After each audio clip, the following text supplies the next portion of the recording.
Shalom e bem-vindos de volta ao Israel com a Aline. Eu tô super animada para o dia de hoje, pois nós vamos à cidade de Belém. Sim, Belém da Judéia, a cidade onde nasceu Jesus. Hoje em dia, a cidade de Belém fica dentro da autoridade palestina, mas ela está bem pertinho. Então, vamos botar o pé na estrada e em 30 minutos a gente chega em Belém. Então, se vocês estão preparados, vamos começar! Vamos começar nossa viagem aqui nessa linda região que se chamam as Montanhas da Judéia. E vamos aproveitar o caminho até Belém para explicar um pouco o que é a autoridade palestina. Vamos começar do começo. Existe uma região que se chama a Cisjordânia e ela é dividida em 3 zonas, a zona A, B e C. A zona C é a zona de controle israelense, a zona A é a zona de controle da autoridade palestina e a zona B é uma zona de controle misto. Mas o que é essa tal autoridade palestina? Ela foi criada em 1994 e eles são uma zona autônoma, auto-administrada. Quer dizer que eles têm o próprio governo, o próprio presidente, as próprias eleições, o seu próprio sistema de saúde, de educação, de impostos, quer dizer, é uma região que é realmente auto-administrada. E agora sim, pessoal, bem-vindos a Belém, ou melhor dizendo, a Beit Lehem, que é como a gente chama a cidade em hebraico. Beit Lehem quer dizer a casa do pão. A cidade de Belém hoje em dia tem 30 mil habitantes, quer dizer, é pequena, mas tem muita história. São mais de 3.400 anos de história nessa cidade e também, claro, muita história bíblica. Entre elas, aqui próximo ficam os campos de Boaz, onde Ruth trabalhava. Aqui também em Belém nasceu um dos maiores reis da história de Israel, o rei Davi. E claro, também aqui em Belém nasceu Jesus. Chegamos na praça principal de Belém e aqui é onde são feitas as celebrações natalinas todos os anos. E é lindo! Milhares de cristãos do mundo todo vêm até esse local celebrar o nascimento de Jesus. Mas a gente está aqui hoje por causa dessa igreja, a Igreja da Natividade, e dentro dela fica a Gruta do Nascimento.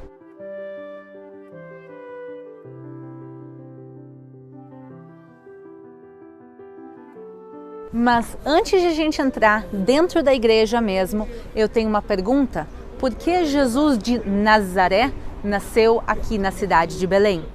Nessa época, há um pouco mais de 2.000 anos atrás, os romanos fazem um censo, uma contagem de população, e cada um agora tem que ir para a cidade de origem da sua família para fazer a contagem de população. Maria, por ser casada com José, tem que ir até onde ele vai. E aonde José tem que ir? A casa ou a cidade de origem da sua família. E já que José, como a própria Bíblia nos conta, é da casa de Davi, ele tem que vir aqui até Belém, a cidade onde Davi e sua família viviam. E quando eles chegam a Belém, eles não têm onde se hospedar. E por isso eles vão se hospedar, eles vão ficar num estábulo de animais. E Maria vai dar luz a Jesus dentro de um estábulo. Agora, nessa época, aqui na região da Judéia, muitas vezes os animais eram guardados dentro de grutas, dentro de cavernas. E por isso é a Gruta do Nascimento esse estábulo. E agora a gente vai entrar juntos na igreja e ver a Gruta do Nascimento. Vamos lá!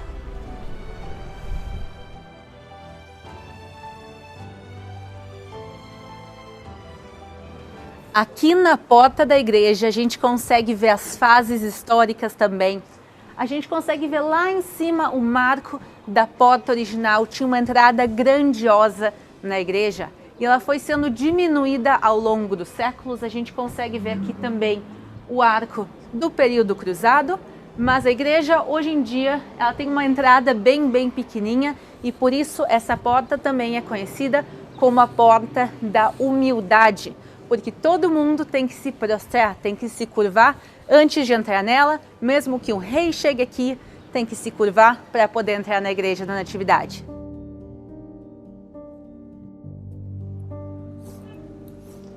Esse é o local de adoração cristã contínua mais antigo que existe no mundo. Aqui tem cristãos orando desde o século II. E a gente já vê aqui a parte central da igreja e a gente consegue ver quão linda ela é.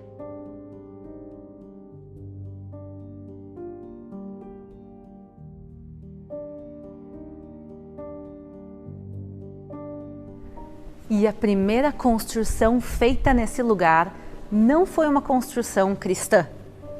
Como assim? No ano 130, o imperador de Roma, Adriano, começa a construir locais pagãos sobre locais de adoração cristãos e judaicos. Por exemplo, no local que ficava o Templo de Jerusalém, ele constrói um templo para o deus Júpiter. E aqui, no principal local cristão de Belém, ele manda construir um templo para Adonis, no ano 135. Durante 200 anos, esse local vai funcionar como um templo para Adonis, até que o Império Romano se converte do paganismo para o cristianismo e aí finalmente é construída aqui a primeira igreja, no ano de 326, pelo imperador Constantino e por sua mãe, Helena. E tem restos dessa igreja de 1700 anos aqui. O piso original segue aqui até os dias de hoje.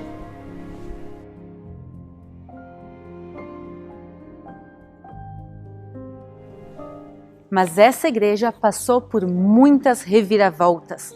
No ano de 529, vai ter uma grande rebelião samaritana que vai culminar com a destruição da igreja.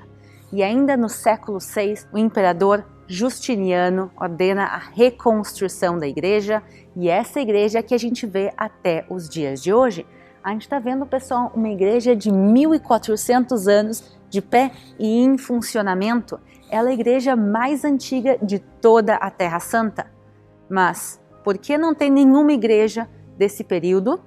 Porque em 614 os persas invadem Israel e destroem todas as igrejas da Terra Santa, com exceção da igreja de Belém. Por que essa igreja vai ser poupada? Porque quando os persas entram aqui, eles veem pinturas pelas paredes. Entre as pinturas tinham representações dos 3 reis magos. E os 3 reis magos, que são sábios do Oriente, eles tinham vestimentas, pelo menos no desenho, parecidas às vestimentas persas. E já que os persas se identificam com o que está desenhado aqui, eles decidem poupar essa igreja. E por isso ela tem 1400 anos e depois disso foram feitos acréscimos aqui à igreja, como por exemplo esses mosaicos que a gente vê aqui em cima dourados, eles são do período cruzado.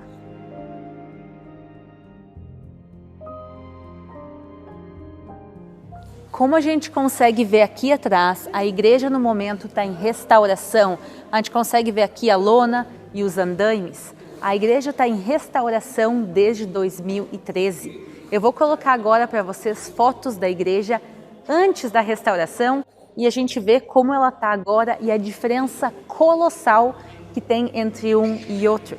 E esse foi um projeto gigantesco de limpeza e restauração da igreja. E entre os países que ajudaram aqui a financiar o projeto está o Brasil. Então também tem um pouquinho do Brasil na restauração dessa igreja.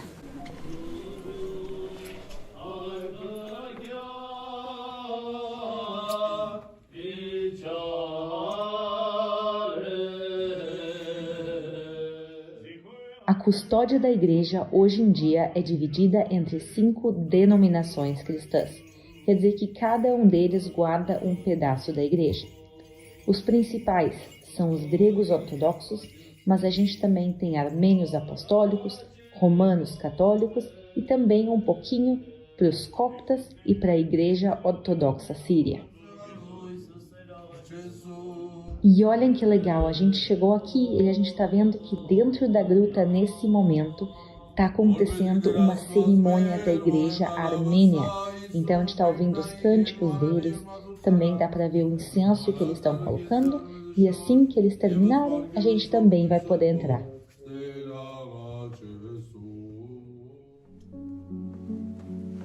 chegamos agora nos lugares cristãos mais importantes do mundo. A gente tem 2 lugares muito especiais dentro aqui da Gruta da Natividade. O primeiro deles é esse espaço aqui, com essa estrela de prata de 14 pontas. A gente sabe que Jesus nasceu nessa gruta e, segundo a tradição cristã, não só nessa gruta, como especificamente nesse lugar.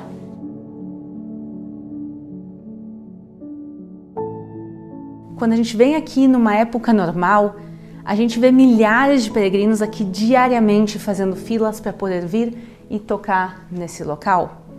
E nesses dias tão difíceis e tão diferentes que a gente está vivendo, para mim é uma experiência muito diferente estar aqui no local praticamente sozinha, mas eu digo, pessoal, praticamente. Nos poucos minutos que a gente chegou, eu já vi várias pessoas entrando e saindo e orando. Então, pessoal, esse local não está vazio e sim, ainda assim, mesmo com toda a dificuldade, cristãos seguem vindo aqui orar diariamente. Eu estou inclusive ouvindo aqui alguém que vai entrar daqui um pouquinho, então vamos seguir para o próximo lugar que eu quero mostrar para vocês, que é aqui. A gente sabe, segundo o Evangelho de Lucas, que depois que Jesus nasce, Maria pega ele e coloca ele dentro de uma manjedoura. O que é a manjedoura? A manjedoura é um local onde ficava o alimento dos animais, sabendo que essa caverna então era um estábulo.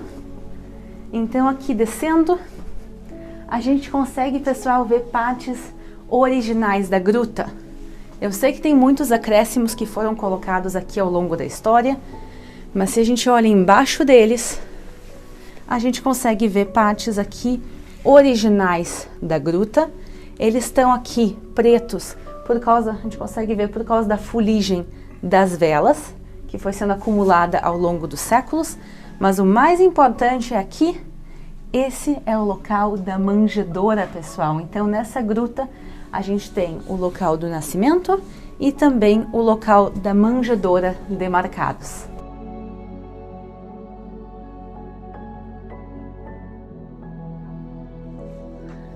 Agora, a gente consegue ver a Gruta do Nascimento e ela parece pequena, a gente vê aqui o fundo dela, mas não é a realidade. Se a gente olha, tem uma porta, venham comigo ver essa porta. Tem alguma coisa aqui para o outro lado? O que que tem? A Gruta do Nascimento, pessoal, ela é enorme e ela segue para cá, mas o acesso ao resto da Gruta do Nascimento, ela não é por dentro dessa igreja. E a gente vai ver o resto da gruta daqui um pouquinho.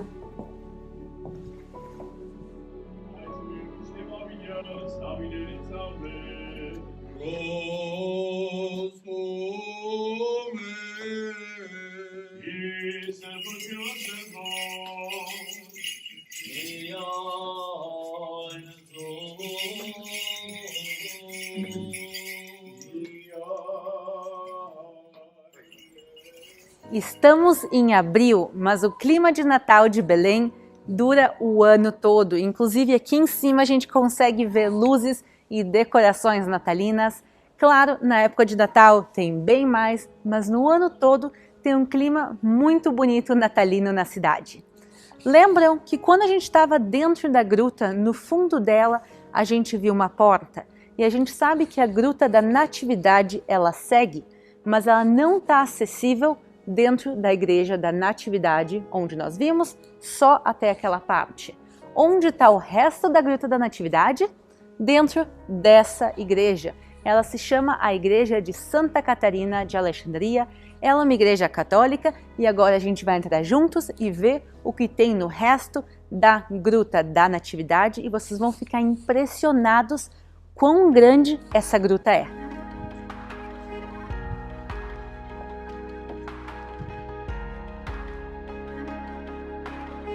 A Igreja da Natividade que a gente viu há pouquinho, ela é a igreja mais antiga de toda a Terra Santa.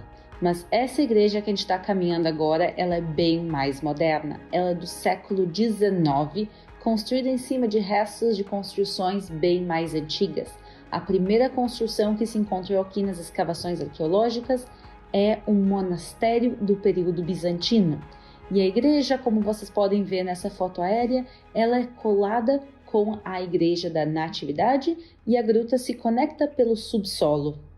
Esse é o mapa da Gruta da Natividade, então vejam quantos espaços tem aqui, quantos lugares, quantas salas. Tem a sala que a gente viu, que é o local do nascimento e da manjedoura. Tem também um espaço chamado Espaço de São José, de São Jerônimo, que a gente vai ver daqui um pouquinho também. Quer dizer, é gigantesco esse lugar.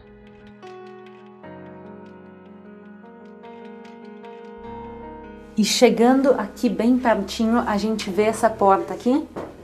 Essa porta do outro lado é a continuação para a Gruta do Nascimento. Então, quando a gente estava lá, a gente viu essa mesma porta do outro lado. Isso mostra pra gente que a gente está realmente em uma grande gruta que foi dividida depois entre as duas igrejas. E a gente ainda consegue ouvir os armênios que estão aqui terminando a oração deles dentro da gruta. E dentro dessa mesma gruta tem uma história muito triste. A gente consegue ver aqui em volta de nós alguns nichos. Segundo a tradição cristã, esses nichos são parte dos sepulcros das crianças inocentes. Quando Jesus nasce, o rei então, Herodes, ordena a matança das crianças inocentes. Então aqui se acredita que parte desse espaço foi usado justamente como sepulcros.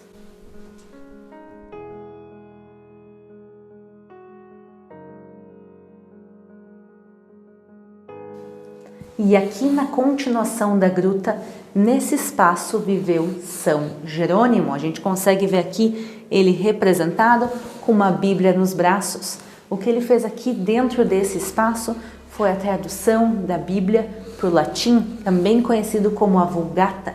E graças à tradução dele, a palavra e o texto bíblico vai se difundir ainda mais dentro do Império Romano. São Jerônimo vai ser sepultado aqui, mas mais tarde o corpo dele vai ser levado. Então, hoje em dia aqui tem realmente só a memória.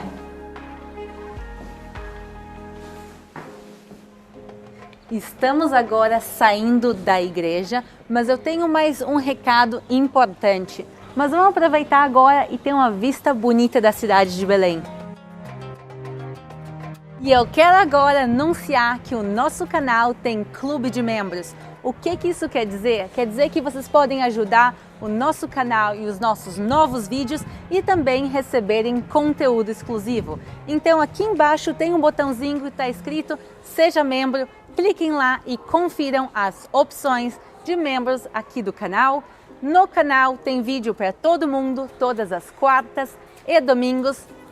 Um beijo para todo mundo, muito obrigado por assistirem e a gente se vê na quarta-feira com mais um vídeo especial aqui da cidade de Belém.